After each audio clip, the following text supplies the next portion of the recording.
এই শীতকাল সম্পর্কে হাদিসে এসেছে, বুখারীর বর্ণনা। নবীজি সাল্লাল্লাহু আলাইহি ওয়াসাল্লাম বললেন যে জাহান্নাম একবার আল্লাহর কাছে জাহান্নাম অভিযোগ করলো যে আমার এক অংশ অপর অংশকে খেয়ে ফেলছে। তখন রব্বুল আলামিন জাহান্নামকে অনুমতি দিলেন দুইটা নিঃশ্বাস ফেলানোর জন্য, একটা হলো গ্রীষ্মকালে আর একটা হলো শীতকালে। কাজেই তোমরা গরমের তীব্রতা অনুভব করো এবং শীতের তীব্রতা তোমরা অনুভব করো। এটা হাদিস আসছে শীত এবং কি সম্পর্কে? গরম সম্পর্কে।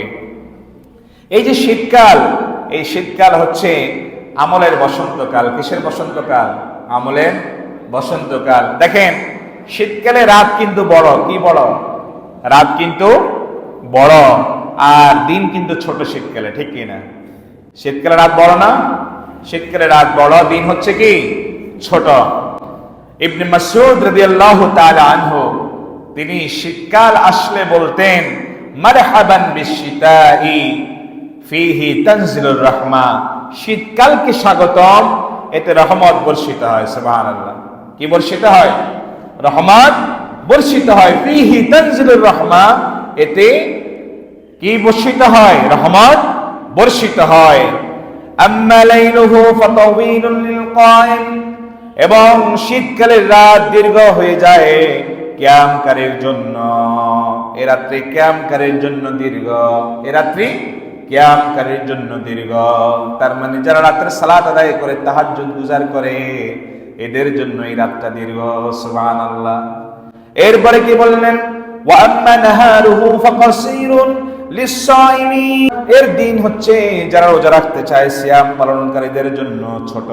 সুবহানাল্লাহ। তাহলে বুঝতে পারলাম যে শীতকালের রাতটা কি বড় আর শীতকালের দিনটা হচ্ছে ছোট। তো রাতে আমরা ইবাদত করতে পারি আর দিনে আমরা রোজা রাখতে পারি। কি রাখতে পারি? রোজা রাখতে পারি। দেখেন এই শীত যখন আসে তখন কিন্তু এই শীতের রাতে তাহাজ্জুদের সালাত আদায় করার একটা সুযোগ তৈরি হয়। কিসের নামাজ? তাহাজ্জুদের নামাজ পড়ার একটা কি তৈরি হয়? সুযোগ তৈরি হয়।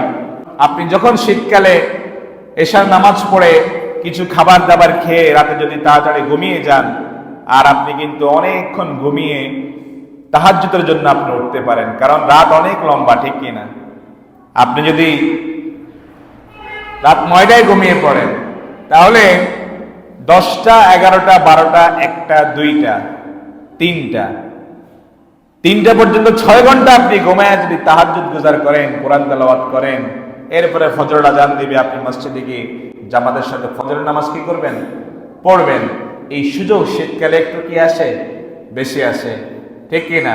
এই জন্য এই শীত হচ্ছে মুমিনের জন্য বসন্তকাল, আমল করার, আমলের বসন্তকাল। এই শীতকালকে আমাদের কাজে লাগাতে হবে। কি করতে হবে?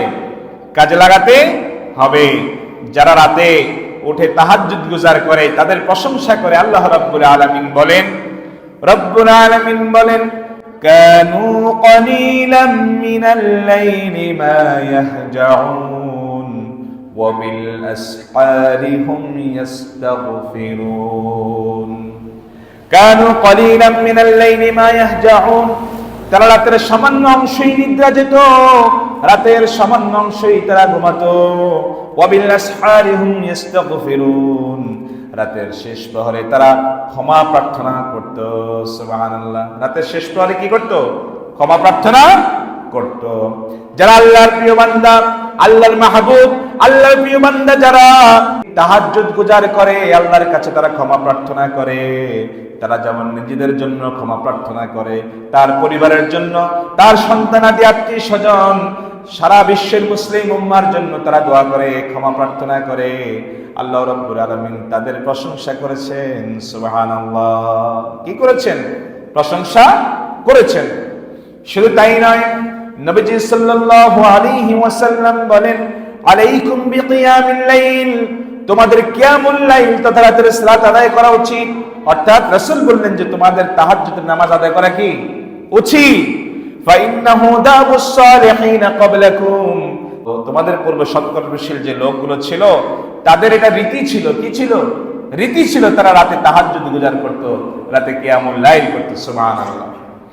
ওয়া হুয়া কুরবাতুন ইলা রাব্বিকুম, এটা হচ্ছে তোমার সাথে তোমার রবের নৈকট্য লাভের জন্য একটা সুবর্ণ সুযোগ। যত পাপ রয়েছে সব পাপ পছন্দকারী, সুবহানাল্লাহ। ওয়া মানহাতুন আনিল ইসমি, এবং পাপ হতে বিরত থাকার অন্যতম মাধ্যম। যদি আমরা তাহাজ্জুদ গুজার করি তাহলে আল্লাহর সাথে আমাদের সম্পর্ক উন্নয়ন ঘটে যায়, সুবহানাল্লাহ। আপনি আল্লাহর খুব কাছাকাছি হয়ে যান।